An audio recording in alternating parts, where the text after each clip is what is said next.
The Samsung Galaxy S26 Ultra versus the iPhone 17 Pro Max, which one lasts longer? Well, I've been carrying both of these phones as my daily drivers, and on paper it is closer than ever. We've got a 5000 mAh battery on the S26 Ultra versus 4823 mAh on the iPhone 17 Pro Max, but the spec sheet only tells half the story. If you're new here, this is a brutal 6-hour gauntlet, no mercy.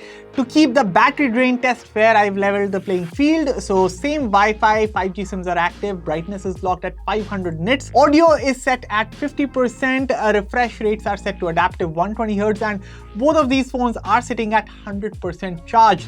Let's see which one is left with the most juice at the end of 6 hours. Okay, first up is the 2-hour YouTube video playback round. So efficiency is the name of the game here, but I have to talk about these displays. Now technically both the S26 Ultra and the 17 Pro Max are using Samsung's latest M14 panels. They are 10-bit use frame rate control and are roughly 30% more efficient than the old M13 panels. But as I said, specs are one thing, tuning is another. To my eye, Samsung still takes the win. You see, while the iPhone keeps things natural and it has a brilliant display, mind you, but comparatively Samsung's tuning is punchier and more vibrant if that's something you prefer.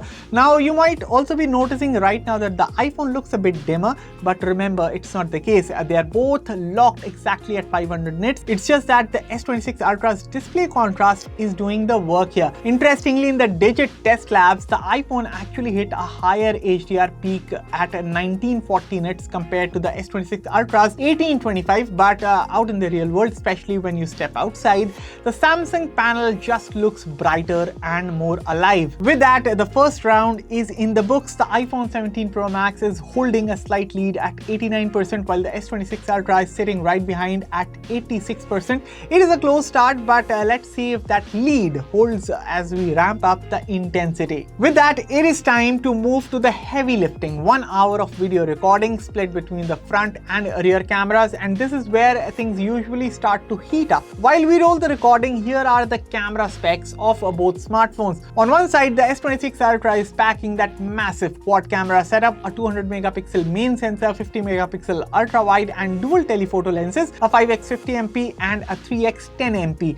This setup goes all the way up to 8K 30 FPS on the back, though the front it is capped at 4K 60 FPS, and there's a 12 megapixel snapper at the front for selfies. The iPhone 17 Pro Max, on the other hand, features 48 megapixel sensors across the board for its triple lens system. So no 8K recording here, but it does hit 4K 120 FPS on the rear, which is a nice touch. For selfies, you've got an 18 megapixel snapper that also tops out at 4K 60 FPS. Alright, the first half hour of the recording on the rear cameras is done. Let's swap over and wrap up the front facing recording as well. I will fast forward through this bit, but before we look at the battery drop, we need to check the thermals. So I pulled out the heat gun and the difference is pretty clear. The S26 Ultra stayed relatively cool with a peak surface temperature of around 37.5 degrees Celsius.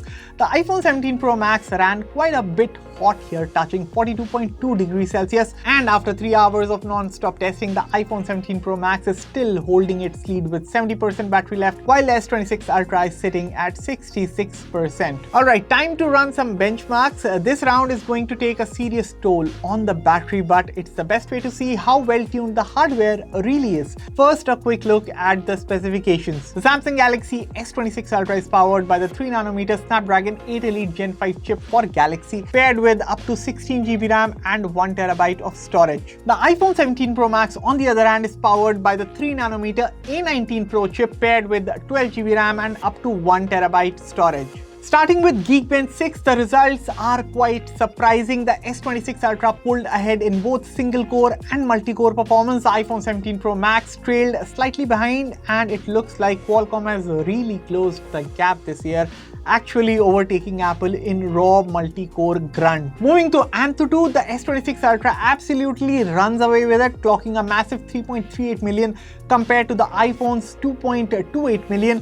While the platforms handle these tests differently and the iPhone actually skips some of the heavier GPU sequences like the Seasons test, the gap is still hard to ignore. The S26 Ultra's GPU score of 1.28 million versus the iPhone's 838,000 shows a clear gap in raw power. Next, in the 3D Mark wildlife stress test, the S26 Ultra's performance is actually impressive, posting a massive best loop of around 17,700 with a solid 77.4% stability.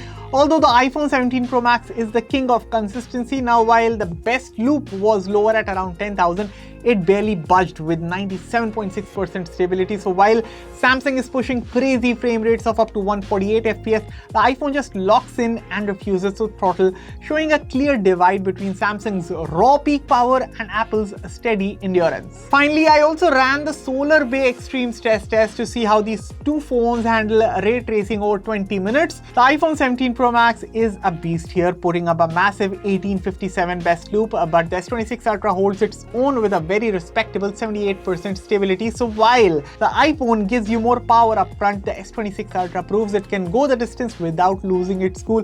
Quite literally, the heat gun showed the iPhone peaking at a toasty 45 degrees Celsius, while the Samsung stayed much more composed, hovering between 38 and 41 degrees Celsius. So with over 4 hours on the clock, the iPhone 17 Pro Max is still holding its ground with 45% battery left, while the S26 Ultra is trailing slightly at 40%. Next, we are heading into an hour of gaming. This is where the benchmark numbers actually start to make sense. See, remember that raw GPU power we saw from the S26 Ultra in Anthu 2?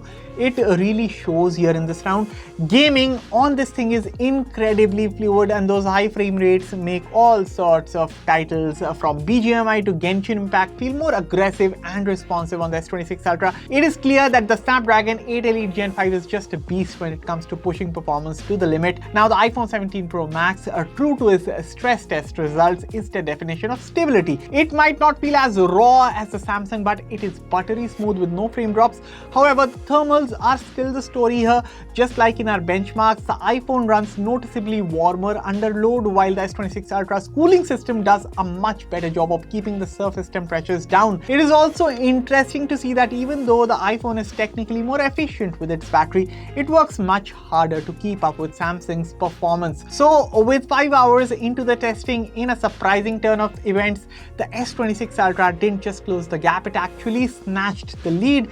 We are now looking at 31% remaining on the Samsung, while the 17 Pro Max has slipped behind at 28%. Not a big difference, but it looks like that superior thermal management on the S26 Ultra definitely paid off here. With that, it is time for the final round. This is an hour of Instagram on both smartphones, but instead of making you wait for every last refresh, I am going to fast forward straight to the finish line.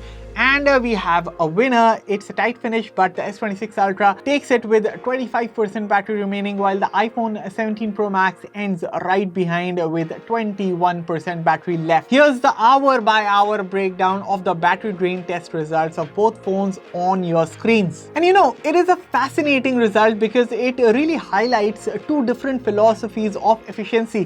The iPhone 17 Pro Max started this test with barely breaking a sweat during the YouTube round and holding a solid lead for the first few hours. It is clearly better optimized for general everyday stuff we do most on phones. But as soon as we turned up the heat with 4K recording and those heavy benchmarks, the S26 Ultra's cooling and raw capacity took over. While the iPhone ran hotter and started to drain faster under pressure, the Samsung stayed composed.